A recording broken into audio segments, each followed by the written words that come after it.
Good evening, everybody. Thank you for coming to Imagining EcoMelbourne, Glimpses of Our City's Future. My name is Kate Aughty and I'm the host for this evening. Before we do anything else, let me just acknowledge the Aboriginal people for whom this is country, people of the Kulin Nation, people who have had thousands and thousands of years of association with this part of the world, where we arrived in the 1830s.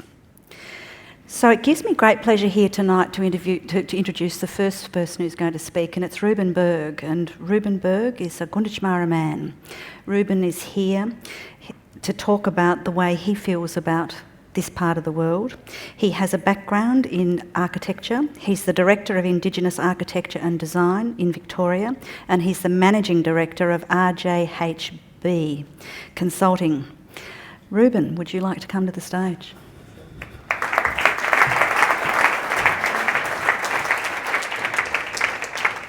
Thank you, Kate. Nyatanwa, Nyatuk Gunditjmara, Nyatu Nyat Linyong Ruben Berg. Hello, everybody. As Kate said, I'm a Gunditjmara man, and my name is Ruben Berg. Gunditjmara, our people, we come from southwestern Victoria, so down near Warrnambool. Framlingham is where the majority of my family comes from, and it's a real pleasure to be here tonight on Wurundjeri and Boonwurrung country to be able to talk to you about this idea of eco-cities and the potentials for what Melbourne might be.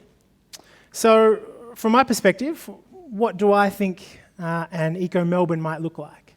Well, I think there's a few really important things to consider when I contemplate that idea.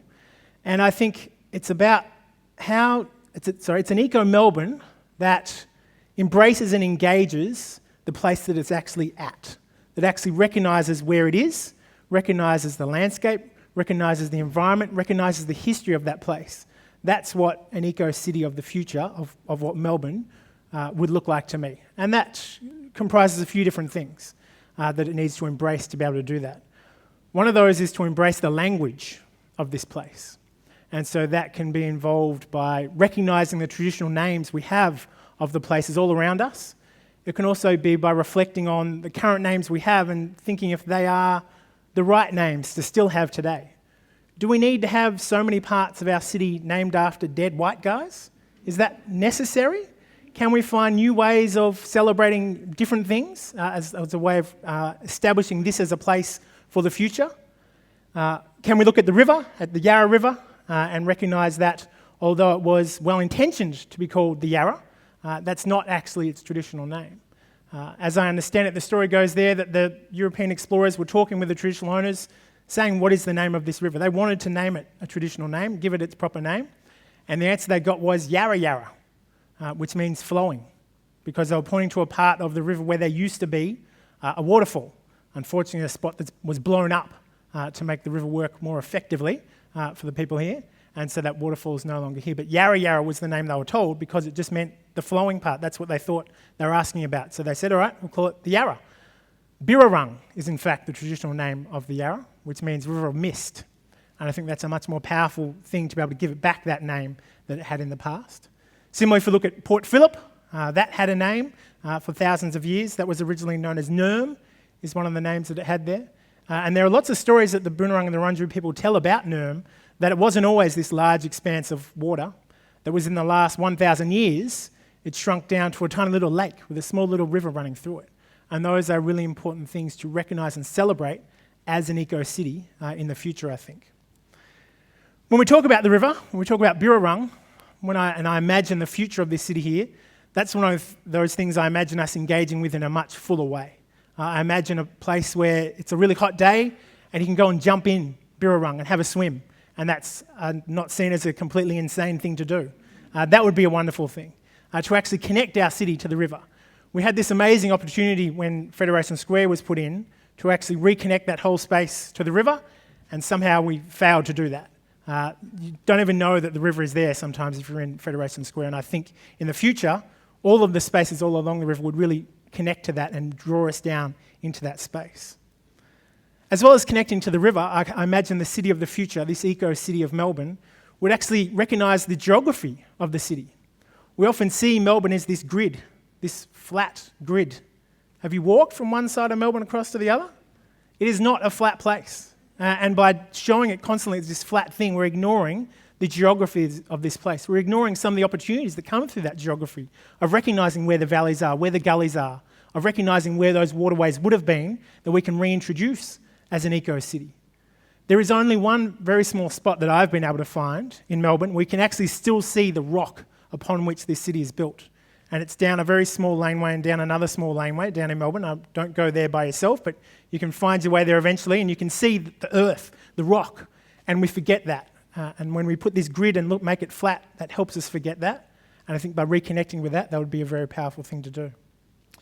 We also, I would hope, in the future, embrace the seasons of this place, so that we would recognise the seasons that have been recognised in this place for thousands of years. The Coolin groups talk about 6, 7 or 8 seasons, some of them talk about, that we had here in this place. So I would like to think that in the future, when we come to March, we recognise that that's eel season, and we know the eels are coming back up the river. When we get to August, we can recognise that now the orchids are going to be flowering, and we can see that around us within this city. When we get to September, we can go and we can harvest some murnong, and that's going to be another way of connecting and understanding those seasons and this place where we actually are at. And that's really powerful, this idea of having this native vegetation reintroduced into the city in a way that's usable. I imagine in the future, I'll be outside the State Library and I'll be able to get a workshop on how to do basket weaving with grass we pick right from that spot, that we can actually engage with our environment, engage with our landscape. That's one of those things I imagine in the future. I imagine that we have a place that actually embraces our cultural identity, the Aboriginal cultural identity that we have here, that the buildings, our streets, further reflect that culture, that I can see the traditional markings of my people represented in the streets and in the artwork that we have around us. And that would help us connect to this place, and that's what I think is an integral part of being an eco-city of the future. I also think it's about embracing the values that have been in this place for tens of thousands of years, of embracing this idea of caring for country, of connecting to the landscape, of knowing that we're only going to take as much as we need and look after it. And we can do that in all the little things that we're doing throughout the city. It doesn't mean we have to take on big tasks. It can just be as simple as recognising that when you recycle that can of drink, you're connecting to country, you're caring for country through that action. And that could be one of the things we're doing in this eco-city of the future. Another key part of this, as well as our embracing and engaging the place, I think it's going to be also really important in this city of the future that we're re-evaluating our own expectations of what the city can offer us or what we should be getting from the city and how we should be living our lives in the city. I think it would be great that our expectations aren't that open space means mown grass, that open space can mean much more than just that. That would be a great expectation that we can get rid of. Also, that we don't just expect that we can have any food that we want all throughout the year, that we recognise those seasons, and that means we're going to have different foods throughout the year. That should be part of this eco-city of the future. We can recognise that things don't have to always just stay the same. A lot of what I see all around us today is trying to just keep everything the same all the time throughout the year. We should be accepting that the river's going to go up, the river's going to go down. We might have new creeks coming in places, they might come, they might go. Things are going to change throughout the year, and that's the way things are supposed to be. It's not supposed to be the same throughout the year. If it gets really cold, we should just go and put on some more jumpers. If it gets really hot, we open up the windows of our buildings, we let the air come in, and we go and we have a siesta in the middle of the day because now it's too hot to do things. Now, that could just be because I have a 1-month-old at home and I'm looking for any chance to have a nap throughout the day. But I think that is one of the things we're going to be doing in the future. We're going to re-evaluating every little part of our lives to better connect with the place that we're actually at. And that's my vision for the city of the future here in Melbourne. Thanks, Ruben.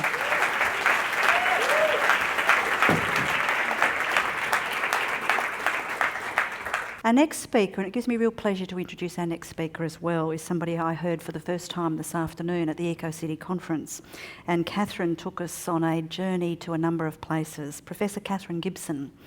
She's a person who's written a text called The End of Capitalism as We Knew It. And she's a person who's been very actively involved in community engagement and part of the Community Economies Collective.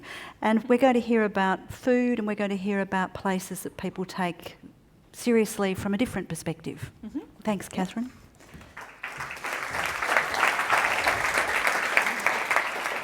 Well, thanks very much, Kate. It's wonderful to be here. Yes, I think I'm going to build on the wonderful contribution that Ruben just made, talking about connection and interconnection, because I'd like to talk about urban food and how we connect to the places that sustain us, especially nourish us. And I think we have to think not just about our eco-city, but the hinterland within which we're placed as well when we come to think about that.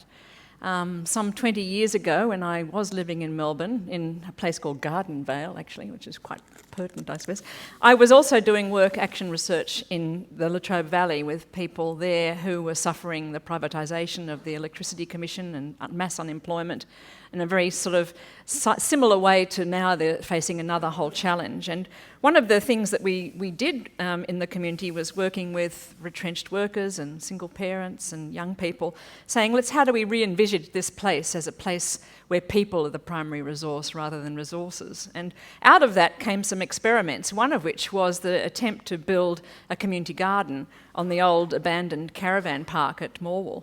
And a group of people travelled in from the valley to visit Ceres, which many of you will know, the big community garden in the inner city, which was an incredible inspiration to them. And they came back to the valley totally besotted with this idea of having a community garden on the old caravan site. There were a lot of naysayers in the community. Many people said, well, why do you need a community garden? Everyone has gardens here already. So at that point, there was still no conception that a community garden had many other functions, not just the fact that you would produce food, although that's an important one. In fact, the project kind of fell into disarray. It didn't really get further than the beginnings, partly because people got obsessed with a design. They wanted something that was going to look beautiful, like the Ceres one did, and the design took over. We couldn't get things had to get fenced to get the water, all the bureaucratic issues. Really, in retrospect, we should have just started digging and producing food and giving it to the food bank and not worrying about it. But since that's happened, 20 years later, now I see Melbourne everywhere, community gardens. I was at a session today at the EcoCITY conference. There's 17 just in Darebin and Moreland and so on. They're everywhere. And all over the world, people are starting to work locally to garden together, to produce food, to share food, to distribute food. And I think we should first keep in touch with that sense of our hinterland, but let's look at what we can do around this idea of food production and food systems. So if I were to imagine a future for Melbourne, it might look something like this. More and more of these kinds of community gardens that are producing places for people to put their hands in the soil, to get out in the sun, to work together for a kind of, in a convivial way, to connect with the seasons, to connect with growing.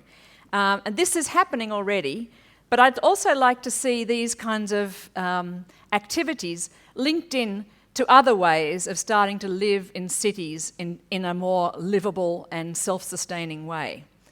If we just focus on the garden as itself, it's all very nice, but really we have to start thinking about changing the way in which we're living, how we're working, how we're spending our time.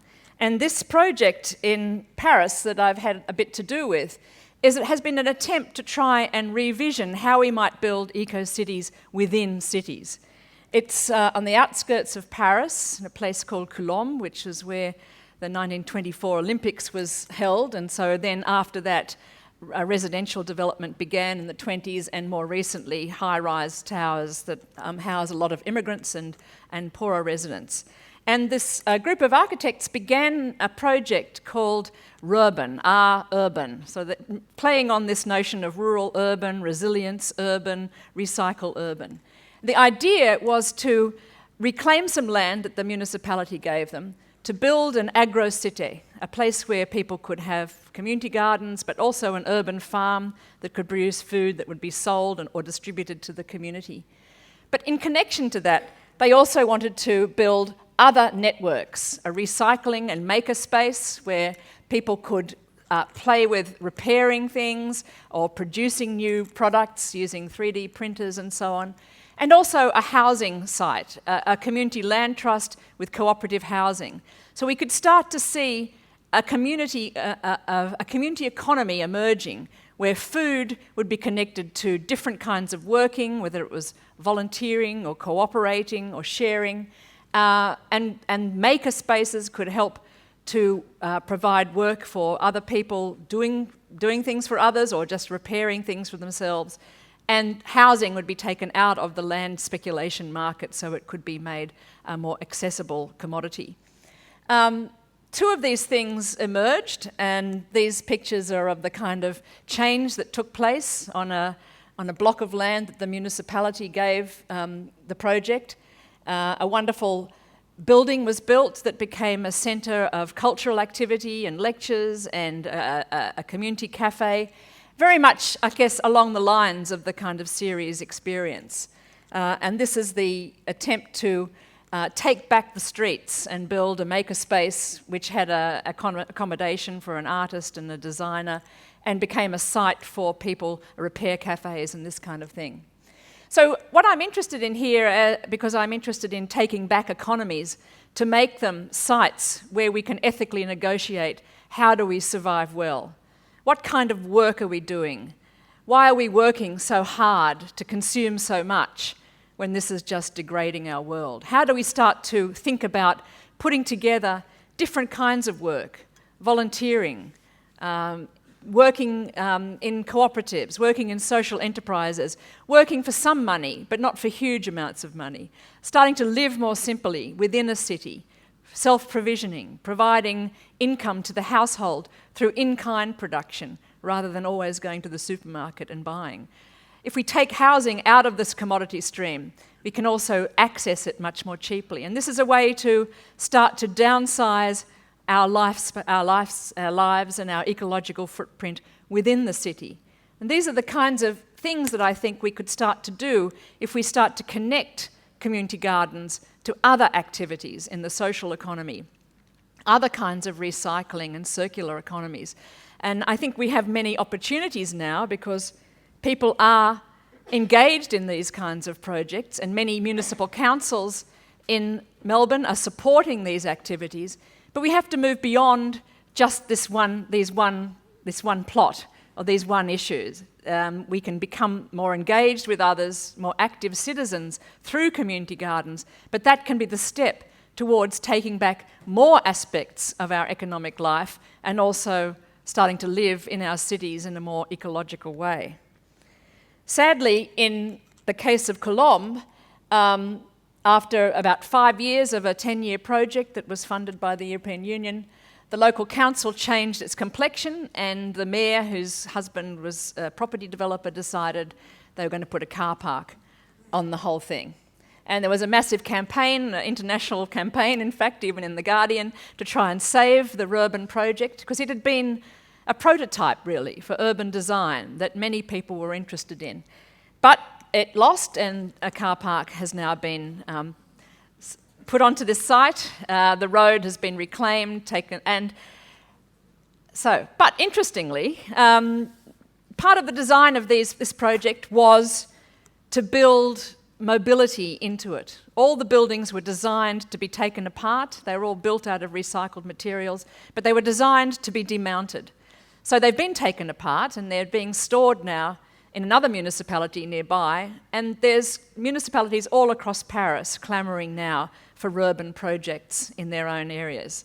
This particular site has been lost for the moment, but the knowledge of commoning the land, commoning the space, and starting to build a community of commoners, people who can start to benefit from the work they're doing, share the work they're doing, and that knowledge is still there, and the knowledge is going to spread.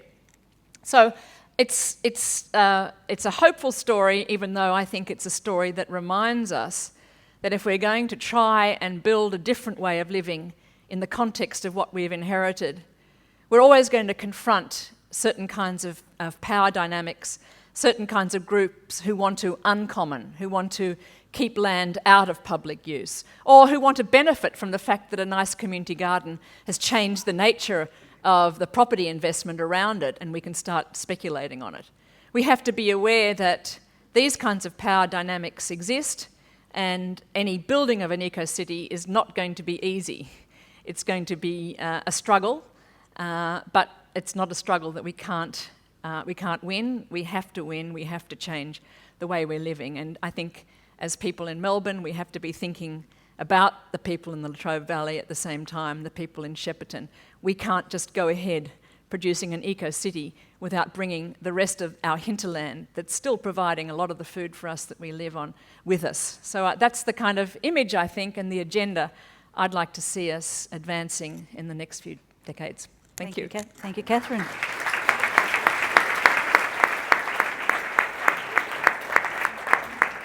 Our next speaker is Shannon Dosemagen, who's here from the US. She's the Executive Director of the US non-profit PublicLab. She's also the Acting Vice Chair of the US EPA National Advisory Council on Environmental Policy and Technology, Vice Chair on the Board of Directors of the Citizen Science Association, and she's been very involved with citizen science and community engagement. Shannon, would you like to come to the podium?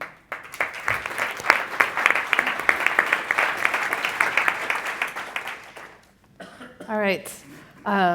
Thanks so much for having me. And even though I may not have individually met you all, people from Melbourne are really friendly. It's been a delight to be here over the last couple of days and learn as much as I possibly can about the city.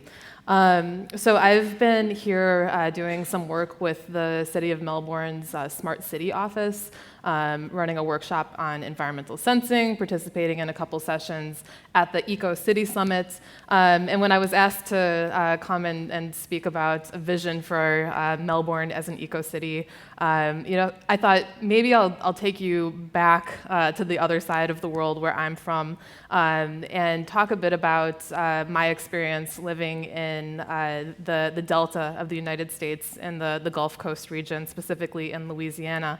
And see if there's any lessons learned from my work, specifically working on community monitoring and engagement and thinking about how technology can be built into our lives that can, perhaps spur some conversation and ideas for Melbourne as an eco-city as well.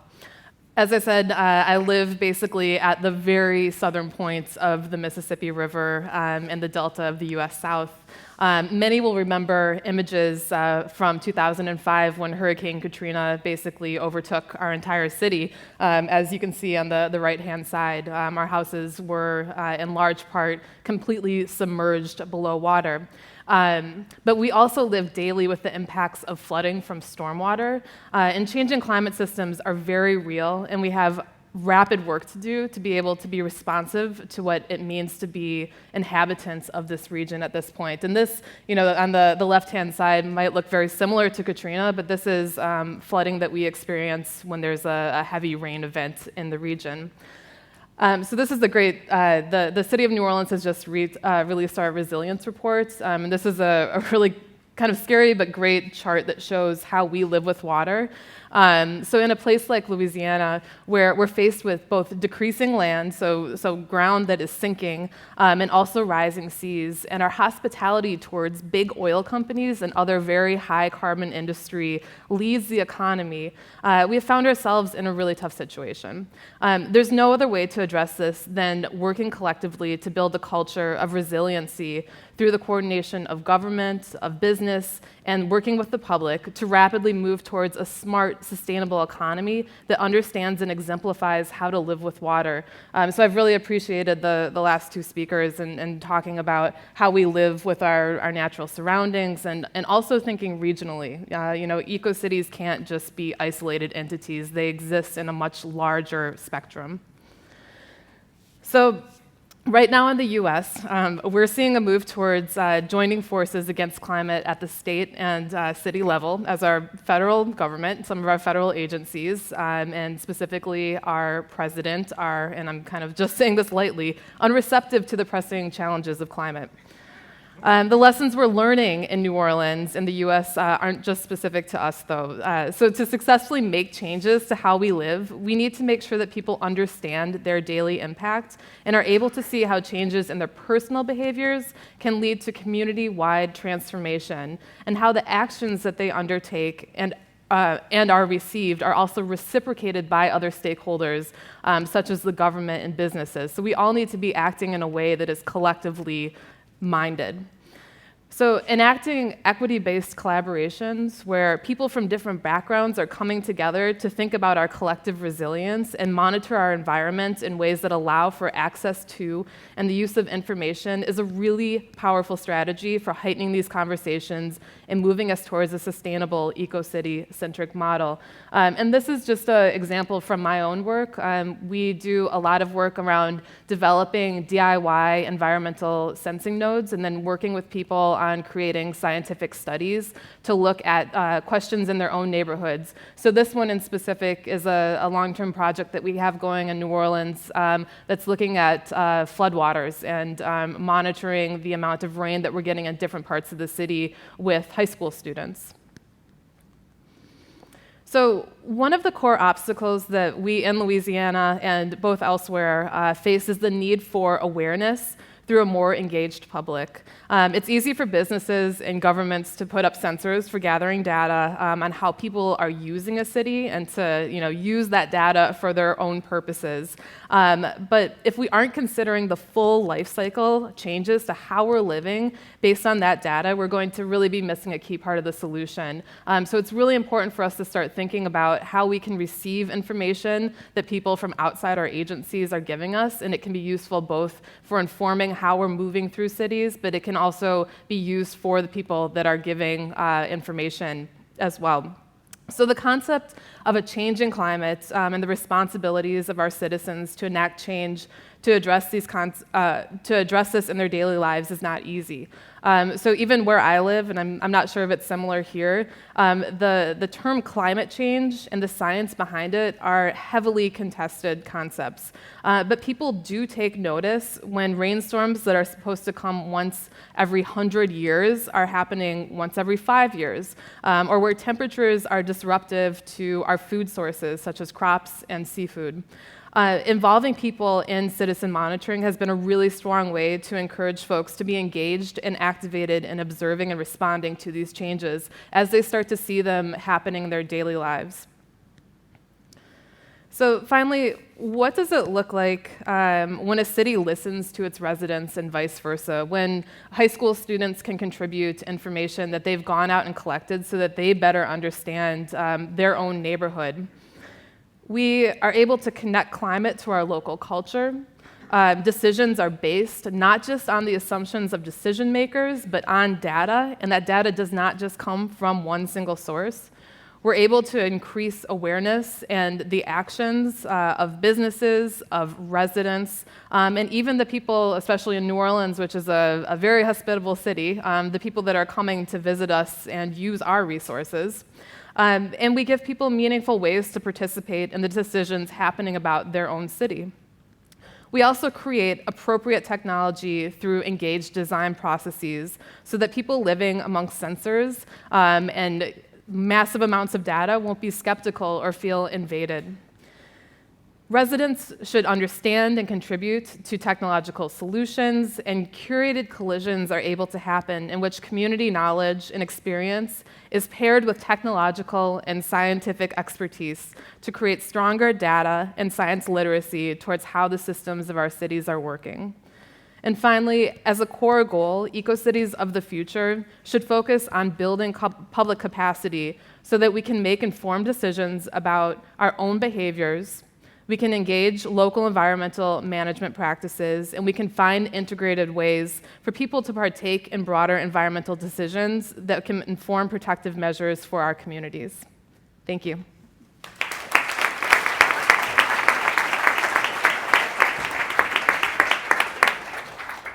Thanks very much, Shannon. The next speaker we have is Luke Taylor, and he'll be known to many of you as the director of the Sustainable Living Foundation.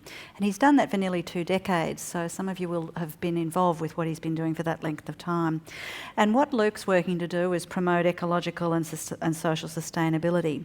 During that time, he's spearheaded the development of the National Sustainable Living Festival, and that's grown into one of Melbourne's iconic festivals. Luke, please.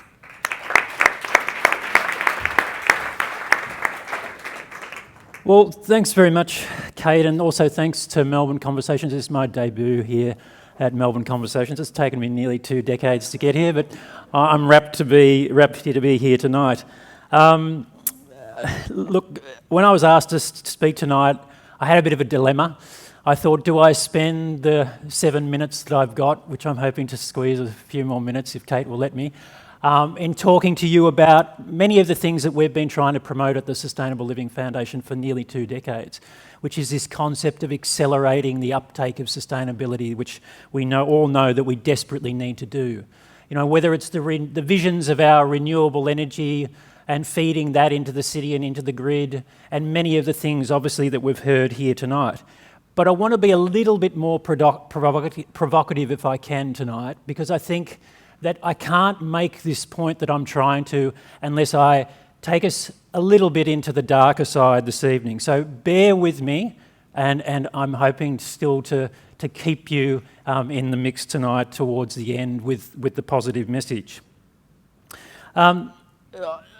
I guess tonight we've heard from a range of speakers which have shared their expertise and their knowledge and their creativity. And it's because of people like this that there's absolutely no doubt in my mind that Melbourne has the great potential to become an eco-city. There's a rich culture of care in this city and creativity that I think is second to none. Melbourne holds, I think, in my view, the most progressive attitudes on climate change and sustainability, and many would view that global warming is a critical issue to resolve if we're going to reach this goal of a sustainable city. I mean, example, hands up here who thinks that climate change is a critical issue for us to resolve if we're going to get on this pathway to a sustainable city, okay? So it's pretty much all of the audience. There'll be a couple of you that we'll have a conversation with afterwards. But even though we have this immense commitment within this city, there's still something that's very troubling. And I'm very troubled, and no doubt many of you are, in terms of where things are headed. But I think it's something that we have to confront head on if we're going to imagine what this EcoMelbourne city looks like. At the moment, there is a giant mismatch between, firstly, what we care about and what we're trying to protect. Secondly, what the climate science is telling us. And lastly, what our current strategies are for getting to that end. Now, let me be clear here, I'm not talking about the difference in relation to the climate deniers or those that hold conservative views on climate change. I'm talking about a difference that exists, I think, even within the progressive movement on climate change.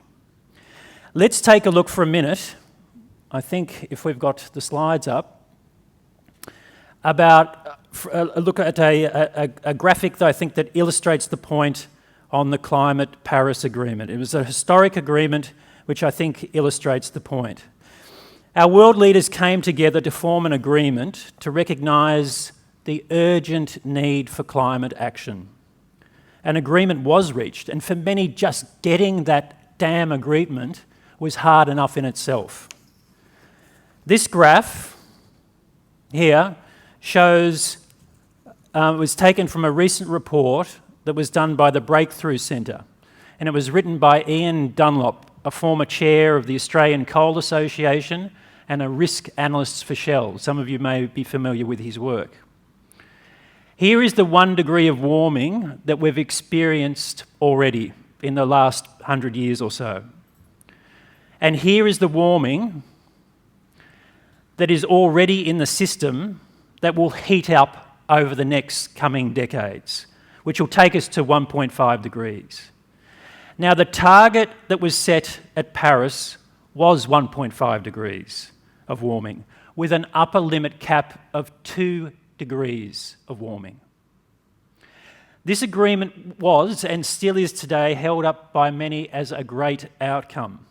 Leading scientists and businesses and governments and hundreds of environmental and climate NGOs alike have praised the agreement. Yet the Paris Agreement voluntary emissions reduction commitments, There's the 2 degrees upper limit there. If the Paris Agreement voluntary emission reduction commitments from those countries who signed up, if they were implemented today, would result in the planet warming by 3 degrees and with a 50% chance of exceeding that limit. So we've got a 1.5 to 2 degrees target, and we've got 3 to 4 degrees action outcome. Mismatch? But just hang on a minute, Luke. Just hang on. I hear you cry, or some of you maybe. The point is that this is just a starting point. It's a place that we can ratchet up the agreements over time. Well, if that is the case, then what is the stepping up plan? What are the next level policies? And when should this be implemented by if we are to achieve a 1.5 to 2 degree cap, if that's your target? At this point, some of you also might be thinking, why are you trying to lift the bar? Why are you trying to lift the bar when getting a bar was so hard enough in the first place? So even though I totally agree that the world is in absolute desperate need to get an agreement, an international agreement on climate change, surely this extremely risky situation should not be left without major critique and major intervention when the consequences for exceeding this limit are so troubling, you might say.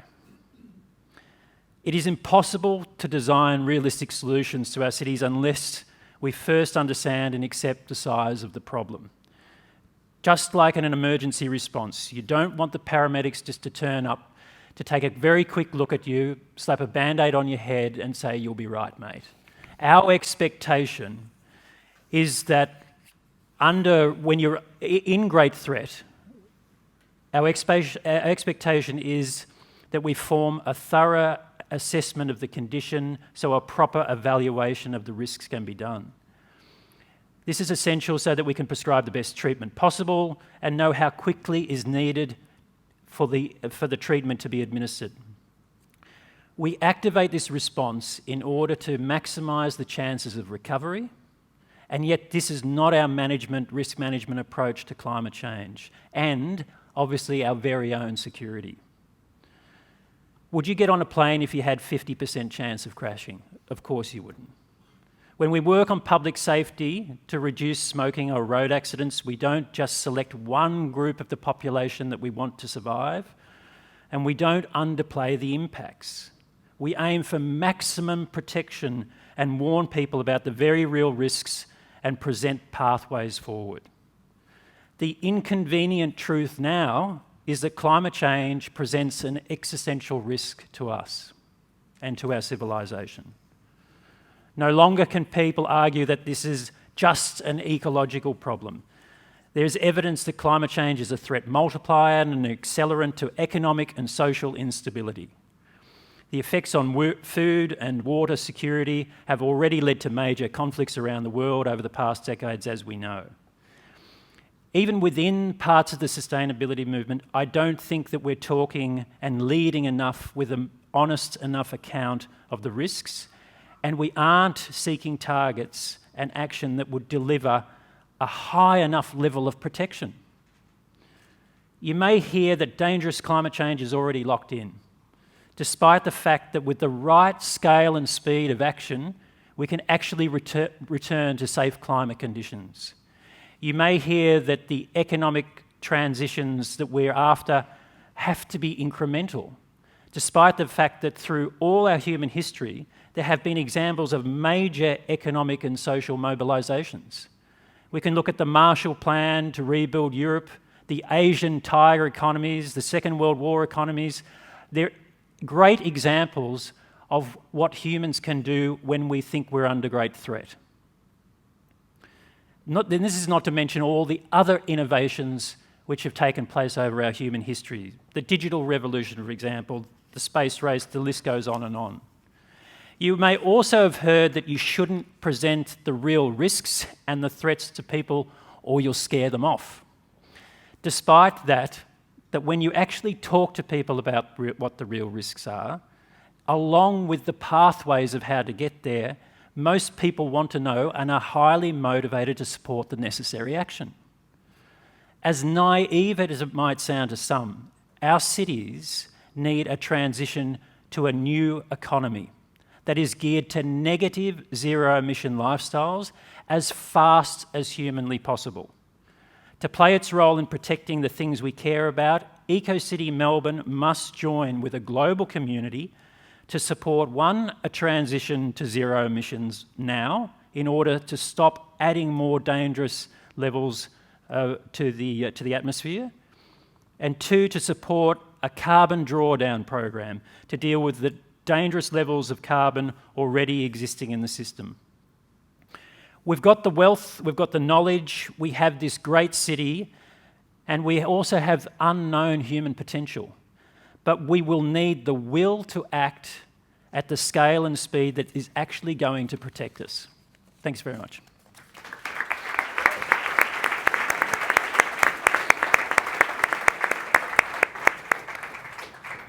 Ruben, I want to come to you as our Gunditjmara representative with two small children. This is the message, time's up. What do you think we ought to be doing? I always find it deeply troubling when I hear the extent of what we're dealing with, and I was there to listen to Al Gore say very similar things this morning. The first reaction is, well, why are we doing anything else?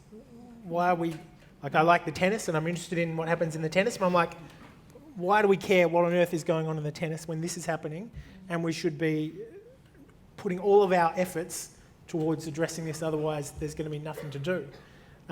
And then you get kind of a paralysis from that and think, well, we can't do anything at all, so it's all going to hell and we can't stop it. And we need the people in power to be able to do these things. But you need to then take another breath and think about what are the things that we can try and do, how can we influence our leaders to make those right decisions. And we need to enable our leaders to make the decisions that are right, not necessarily popular. And that's what I think we can be doing.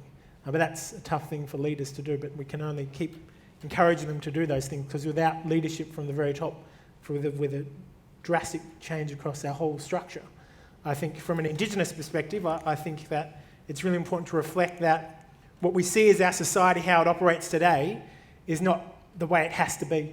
And we really need a systemic change of our mindset of how we go about living our lives to fix these sorts of things. We can't just put a band-aid on it.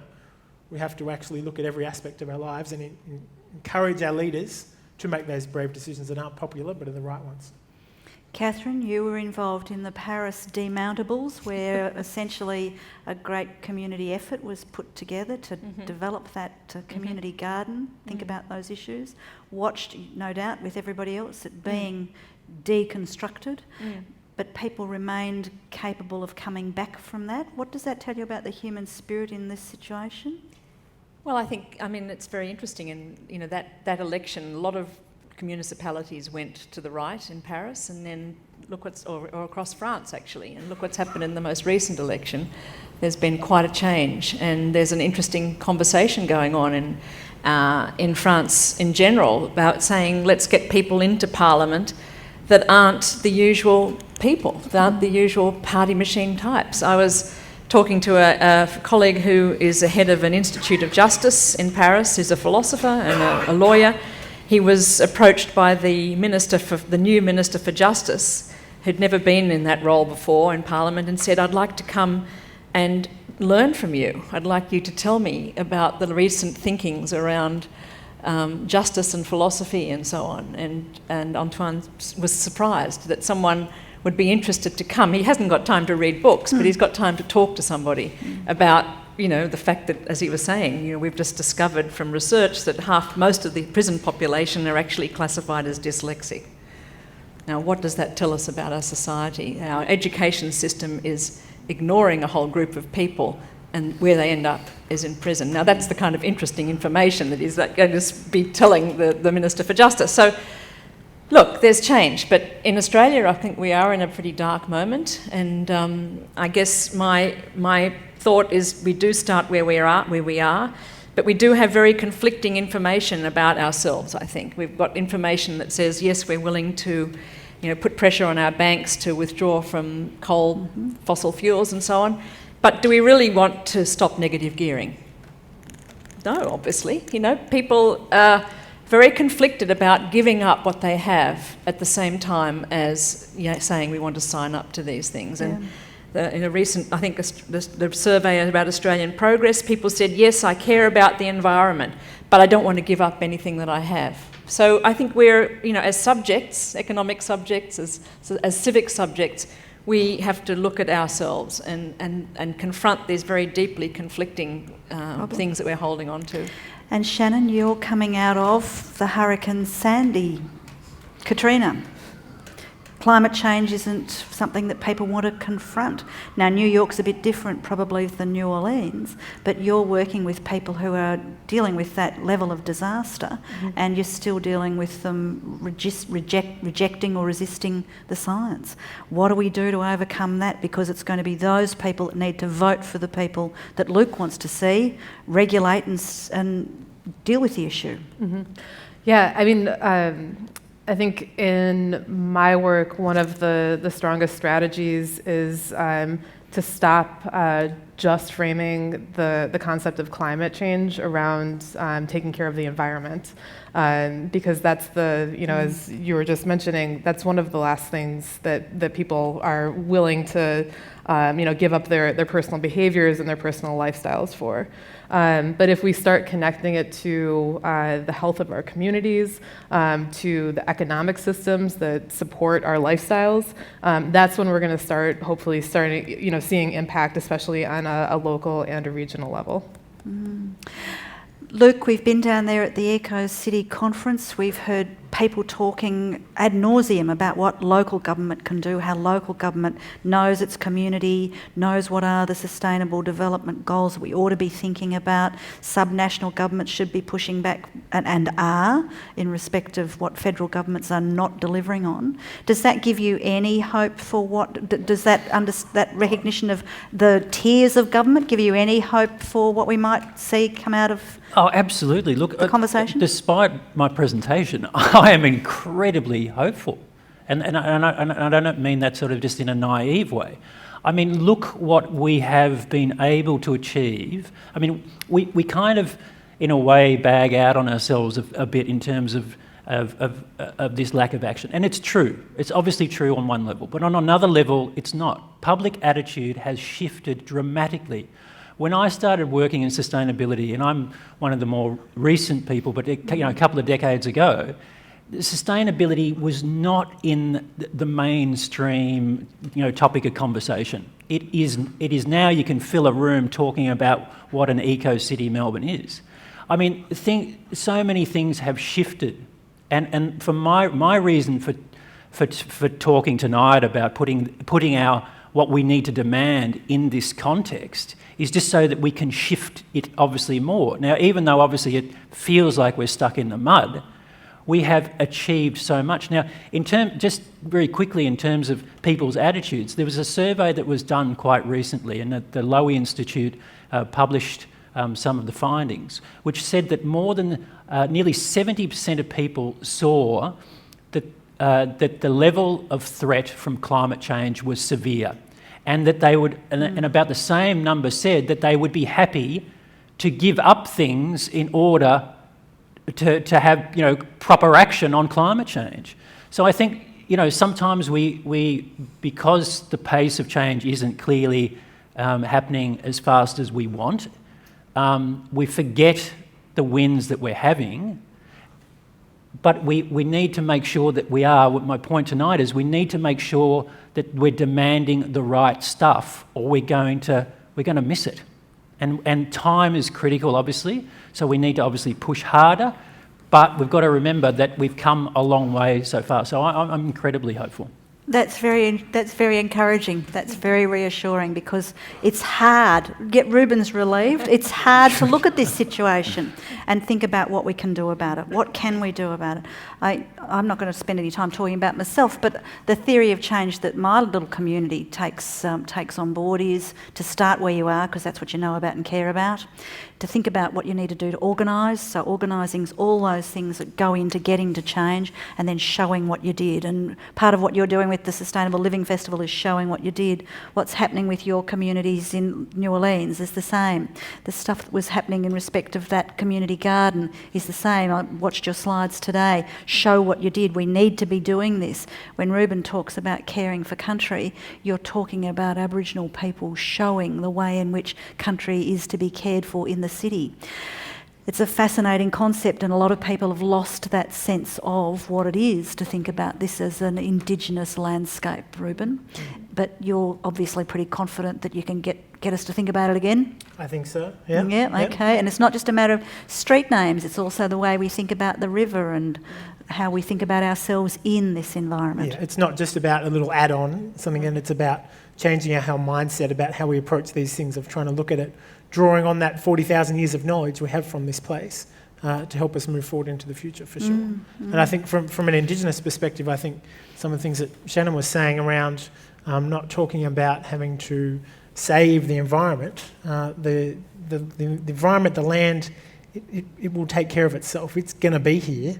We need to save us as people. And I think that's the critical shift that we need to be having as well.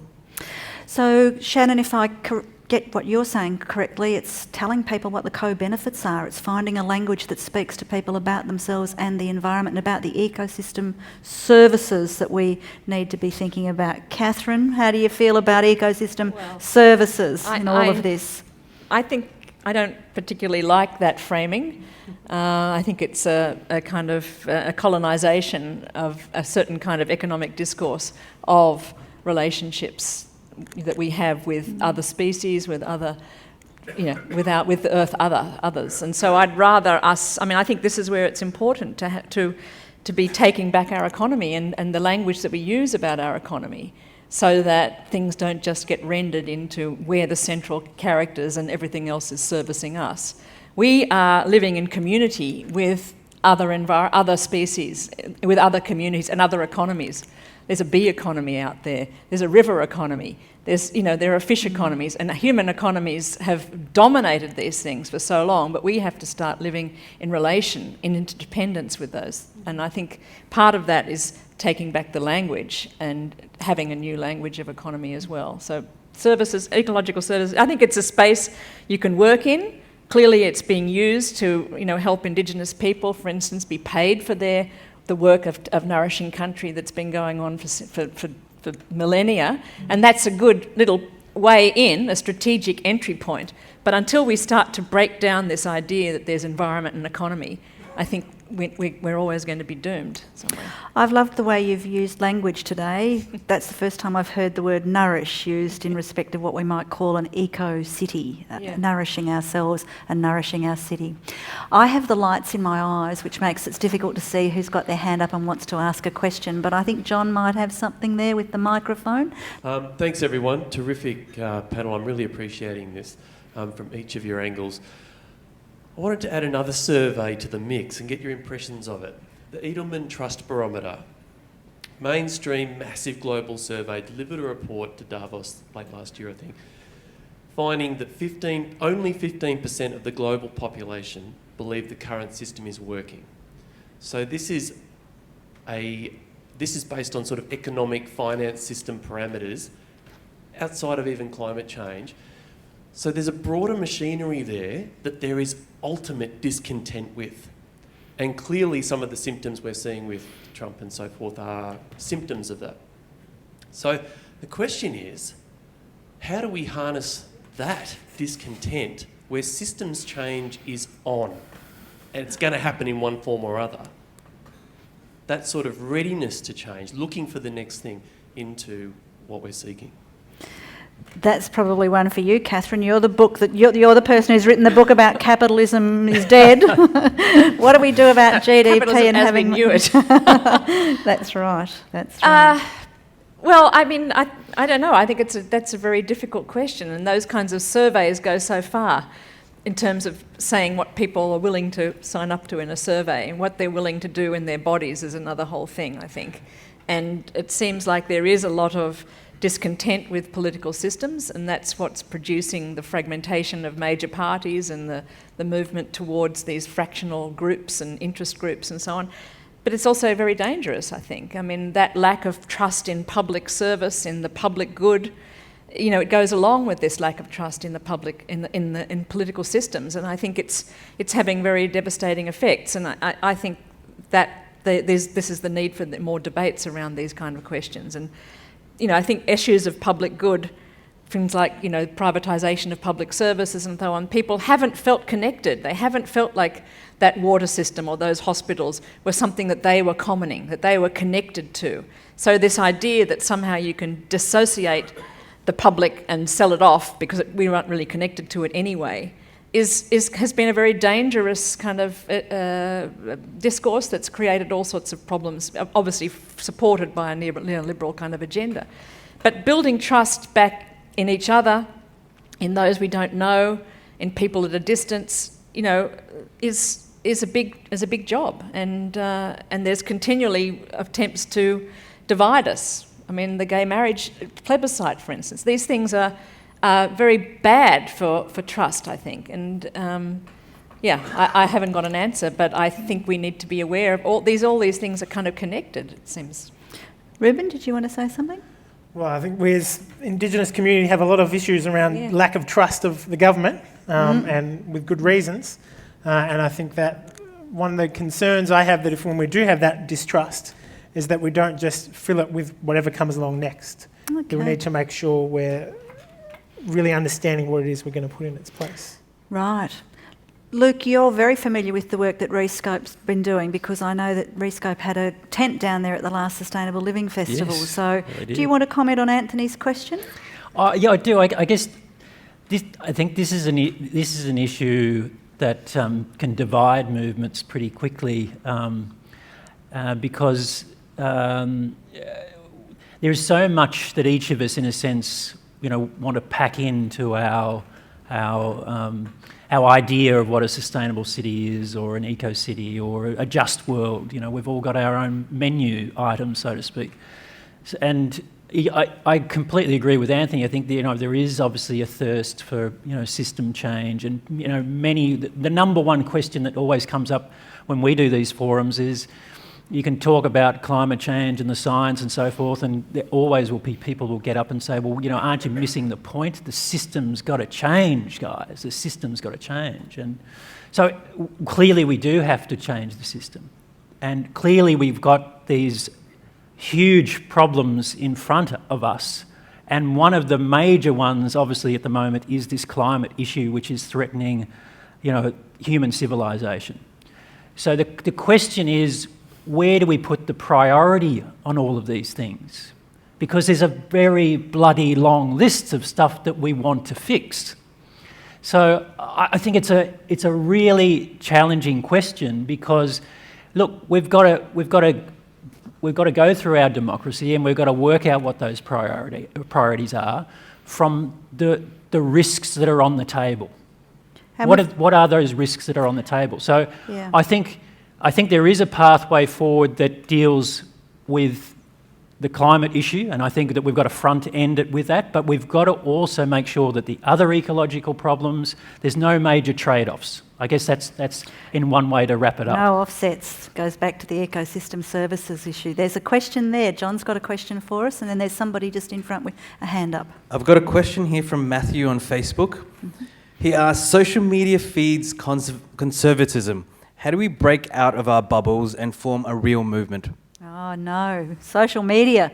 Would you like to comment on social media, Shannon? No, you know, I don't have a fantastic answer to that, I don't think. I mean, in my own work, you know, thinking about using Facebook and Twitter especially, you know, as a form of activism has been really strong.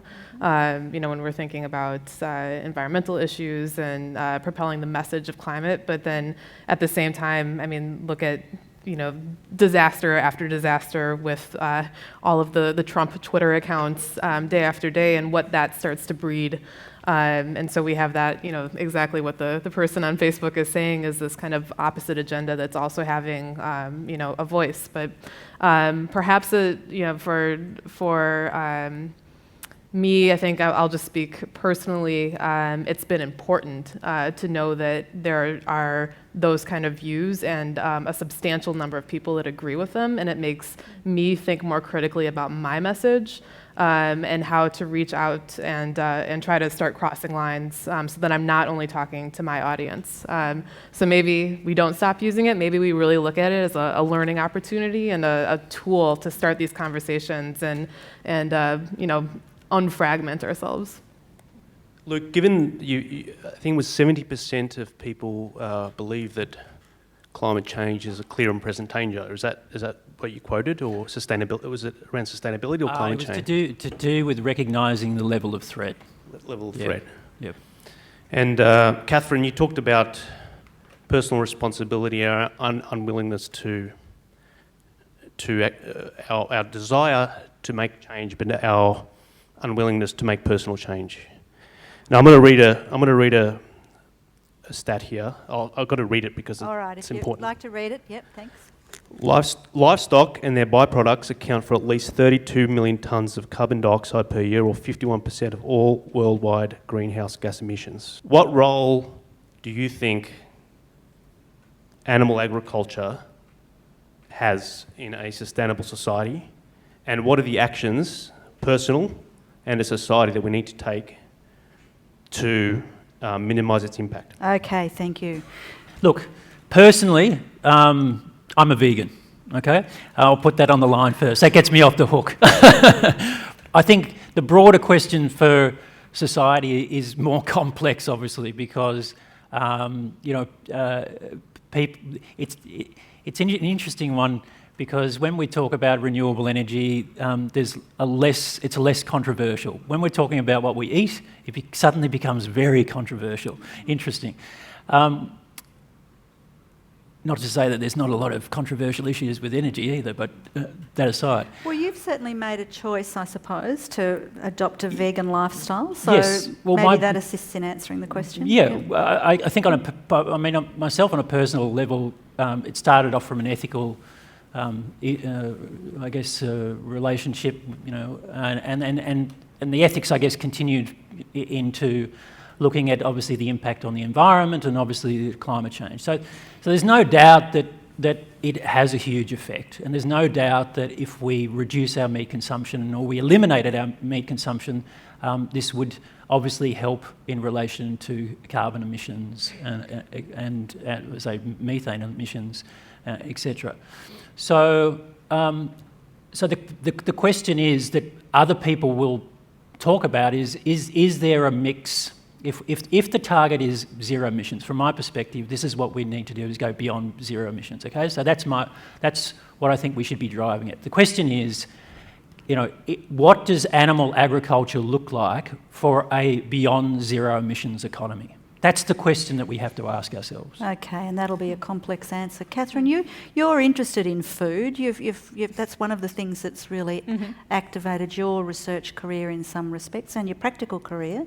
Did you want to comment on that question? I guess food is not the only thing, and it's just one of many. But I think what you've just mentioned there is, I would think the way to go ahead is to look forward to what would be the mix, and then see how you would kind of retrofit towards that. I mean, obviously we can't just suddenly close down whole sectors of the economy, even if we were able to, and the livelihoods of the people all over the world that are involved in those kinds of activities. So how do we have a kind of sequenced move towards a different agenda in all aspects of agriculture?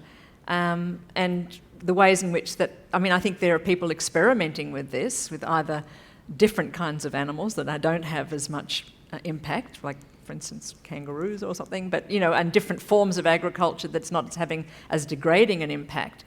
But so there's things we can draw together, but that kind of systemic planning is really is still in the realm of like NGOs thinking of it rather than whole governments thinking of it. Because it would need to have a structural adjustment plan for that kind of thing. We can barely think about thinking beyond coal. So it's a kind of form of planning that we're only ever used to in very dire crisis situations, like you said, like in wartime or something. So how we would get that kind of strategic planning onto an agenda and everybody behind it, I'm still at a loss to know. And it raises the point that was made about incrementalism, or whether we actually attack these issues and we get on with it and do it. Now, there was a question there, but there's also a question here in the front. I'm going to make a comment about how I've seen tonight. There's been a lot of nice discussion, somewhat high level. It's not coming down to earth as to exactly to what people need to do to achieve our goals. Now, I think education is a big part, and it's something we need to embark on a large level at all school levels and the public in general. But we need to do something from our own perspective, our own square metre. So your question is about practical application. For example, I want to share my experience. 2 years ago, we started to reduce our meat because I realised that meat was having a large impact on emissions, whether it be CO2 through deforestation to create grazing land, and also methane emissions through the beef industry. But each one of us needs to do something. I downsized my car. Okay, well, everybody else has got to have a chance of questions. So would you like to have a seat while we come to some people behind you? We'll take that on board. Have a seat. Practical application, folks, is one of the things we want to have responded to. Hello, I also want to ask more about practical applications, and I'd like to aim this at Ruben, actually. I want to know what actions need to be taken and who needs to be taking those actions in order to realise the future that you've shared with us today. Okay, let's go straight to that answer, Ruben, and then I'll come to all of you about practical applications. Whew, that's a bit beyond my brief. I was asked to imagine what the future would be like, and then we're going to go from there. But I think we can start doing things, and I think we can all start taking more interest in the actual place that we're in. I think that's a very simple thing for us all to be able to do, of learning the names of the rivers, of understanding what the seasons are, of going and there's lots of great resources out there. If you go to RMIT, there's been a fantastic space that was designed by Geoffrey Greenaway, one of Victoria's only Aboriginal architects, that includes descriptions of the 7 seasons that we have here in this place. So we can go and find those places and learn those things and understand those things, and that's part of leading us towards doing that. And I think another part that we've kind of touched on all this is just reflecting on what is it that we assume is our daily practice. It has to be our daily practice. That really doesn't. How can we reflect on how other cultures might have lived to reflect on how we could actually change our current cultural practices? And that's something we can all do straight away. And anything we think about. Let's go to Shannon. Shannon, what do you want to talk about? Practical applications. It's your work, really. Sure. So I think the conversation that you started about systems change is very interesting for me, especially coming from the United States, where we are basically seeing we can't rely on our federal government at this moment. And so we're having to kind of step back and hunker down in our regions and our cities and our kind of hyper-local realities to start thinking about how we change these smaller systems, because we can't really do it at a large scale at the moment. And Trump is temporary. Hopefully the political situation is temporary. But I think it also presents an opportunity for us in our, as you're talking about, in the places that we live, in the places that we care about, to start building conversations around what changes can happen. And I think a lot of the times, we rely on our governments as decision makers. And it's, in what I do with environmental monitoring and thinking about how people can ask questions and find solutions to those questions, the just is really to start connecting those dots and to distribute the power between, our perceived decision makers, who are our government, and us as the public, who are actually, the bosses of the people that act on our behalf. In New Orleans, like a very specific situation is how do we as people relinquish this idea of controlling water and controlling the environment and learn to start living with it? And how do we start building economic systems and public infrastructure that will be reflective of that? And we can only do it together. Thanks, Shannon. We've got a question here. Thanks. Thinking about solutions in the city and solutions for everybody here, Paul Hawken, Bill Clinton, he wrote a book called Natural Capitalism that Bill Clinton labelled the 5th most important book in the world. Paul Hawken recently released a book called Drawdown, where a massive team of scientists and researchers, economists, etc., analysed what are the top 100 most powerful solutions to reduce carbon in the atmosphere emissions or to sequester it. Third on the list, wind power is second. Third on the list is reducing food waste. And fourth on the list is having a plant-rich diet, with reference to the question earlier. These are pretty serious issues that cities can address. It's very exciting to see, for example, I think it's the city of Darebin or Moreland that's just announced a trial of allowing residents to put their food scraps in their green wheelie bin. Again, what do we think about the viability of these solutions, the third and fourth, reducing food waste and moving to more of a plant-rich diet? So would you like to respond to that, Katherine? Yeah, Yep. and I perhaps was going to respond to the other question as well. I mean, I think that one thing we have to avoid is seeing the solutions as being at an individual level, and that and even the education that's necessary. That part of what we need to be doing is having these difficult conversations with each other and with our neighbours, with people we connect with. And one of the things that in the book that I wrote with others called Take Back the Economy, the strategies we've introduced is, first of all, inventory the kind of life that you're leading, the kind of work you're doing, the multiple forms of labour you're doing, the multiple connections and encounters you have with food producers at a distance or nearby, and start to then work with others to show what could be done, because nothing can be done as an individual level. And this is why I think, as soon as we had municipal councils taking on the recycling agenda, people started to do it as a community. And the more we can get that kind of institutional support to support groups of people to do things, the more that you can have an effect. But there's an interesting kind of movement that was started by a psychoanalyst called Rosemary Randall called Carbon Conversations, where people, starting in the UK, build connections with others across the world to just start to discuss what their carbon usage is, just to inventory it, to realise the magnitude of the issue, but get support from others to start thinking about changing your life. And I think the citizen science movement is one of those places where you connect with others, and then through that connection you can start to feel the move to what you can do. There's many examples of things that people can do, but to do them at an individual level is very difficult.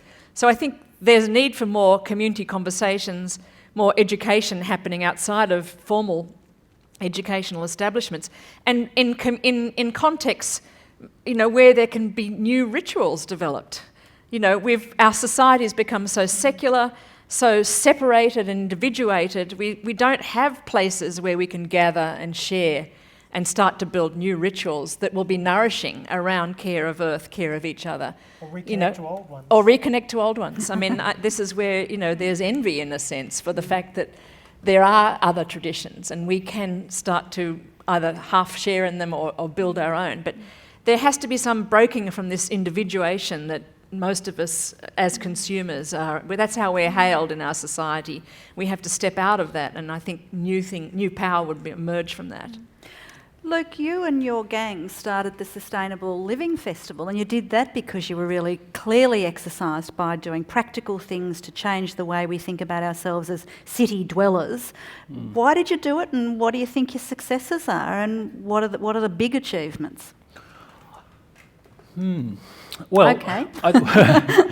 Why we did it is because we saw a need, we saw the threat, we saw the opportunity, we saw a better way of living.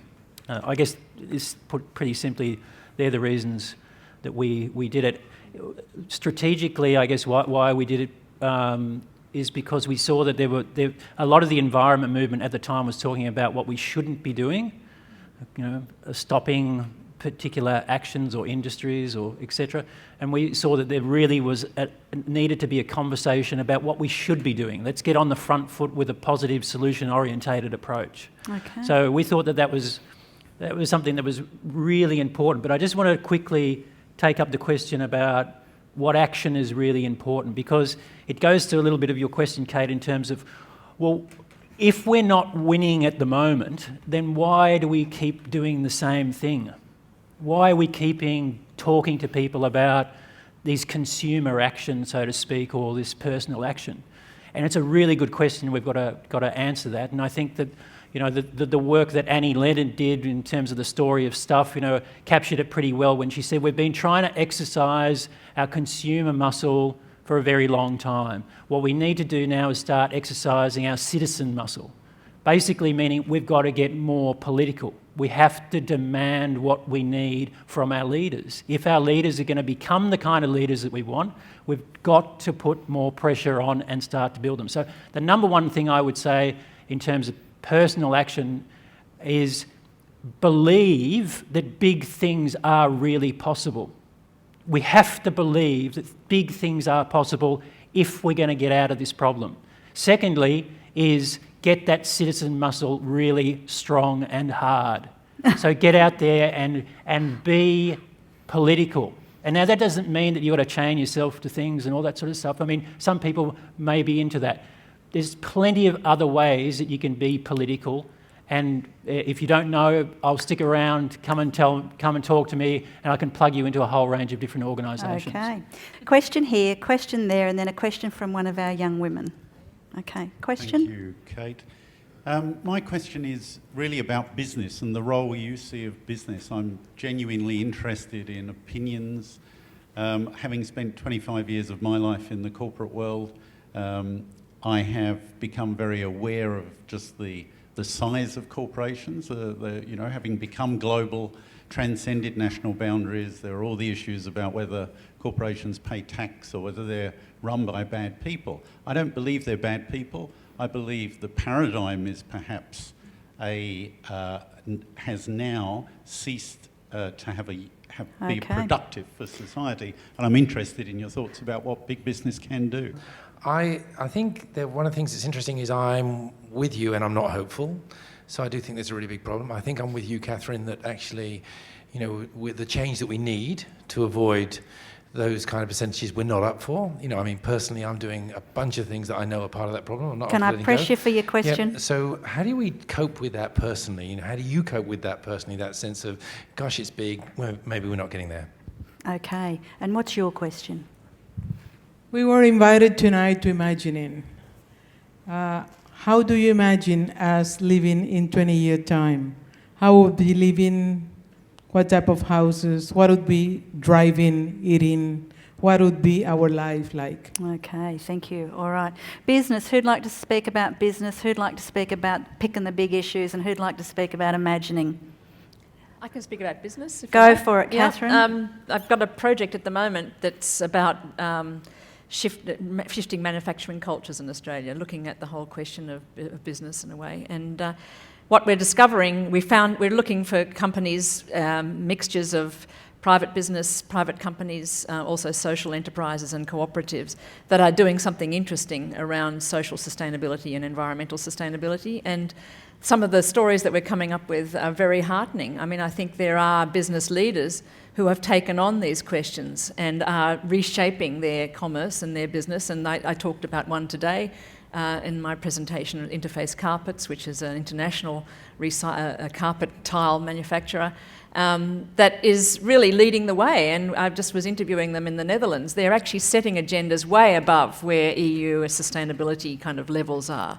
Now that they have taken on agendas, they've put research and development into totally reconfiguring their product away from oil towards recycling and so on, partly driven by a CEO who was very affected by Paul Hawken's writing, and that was 20 years ago. Now they're trying to turn factories into forests. I interviewed a businessman in France who is a third-generation capitalist who took over his firm as an envelope producer and sees the future in 15 years' time, all the people working in his factory will probably be high-level permaculture farmers. And he's working on that. Now, I think there's a lot of leadership going on, but we don't know the stories, and part of the issue is the good stories are ones that are buried. Yeah, okay, and that's answered 2 questions. It'll be a very different world. Who wants to address is everything too big? Are we crushed by it? What keeps us going? Look, we wouldn't be human, obviously, if it didn't depress us at times. I mean, you can't face these kind of risks and the possibility that we might not achieve them by just, having some sort of being in denial or being so naive that everything is going to be rosy. I mean, obviously it has its extremely tough moments, but I think that what energises me and the reason why I got involved in doing what I'm doing is because, I'm active. I'm active in doing the best work that I think that I can do at the moment. I mean, you always want to do more than you're doing at the moment, of course, but, so I think being active is because I end up surrounding myself. Sometimes you've got to make sure you step out of your bubble, but there is a very comforting bubble of just amazing people. Like I have met the most incredible people through this experience, and that's why I'm so hopeful, because the solutions are there. That's the frustrating part. And going back to what I was saying before, is if we had the will, if we can create the will, and the purpose of talking, I think, about the threat is in that. But if we had the will, the people are there to be able to do the work. There's absolutely no doubt about it in my mind. Welcome to your first ever Melbourne conversation where we always run out of time. I wanted to add one very quick thing. Also, is I think myself, we hear talks by Al Gore. We get together in rooms like this and listen to conversations and have them together. We read pieces. I don't know if anybody read the piece that just came out in the New Yorker that just paints this bleak image of what the world's going to be. And then we leave those spaces, or we put those thoughts behind, and we go on with our lives. And I think it's critical for us to all remember, however old we are sitting in this room, that we are the generation that the rest of humanity is going to rely on. So we can't keep putting those thoughts aside. And that is really what it's going to come down to. Thanks, Shannon. Katherine, I guess Ruben? from inspiration of all the work that I've been doing with others around rethinking economy, I've always turned to the feminist movement. And if you think about the major revolution that's happened in the last 100 years, it has been what that has achieved in terms of what it means to be a woman. And it's radically different than 50 years ago or 100 years ago. Now, that happened through a variety of forms of face-to-face and institutional politics, out on the streets and conversations. But there's been a huge radical change. There's a lot more to do. But that kind of shift is what gives me some kind of sense that we can go forward. And I think the other inspiration comes from you, from Indigenous people.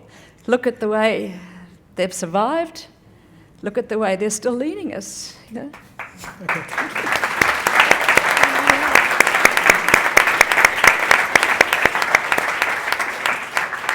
We've definitely run out of time, but we're going to finish with our Gunditjmara colleague. All right. What do you want to say about the big issue, Ruben? I was just going to say one very small thing. I spoke a lot about my vision for 20 years in the future. And another thing I'll add to that for 20 years in the future and for 20 minutes' time from now is a really effective and efficient public transport system. Thanks, everybody.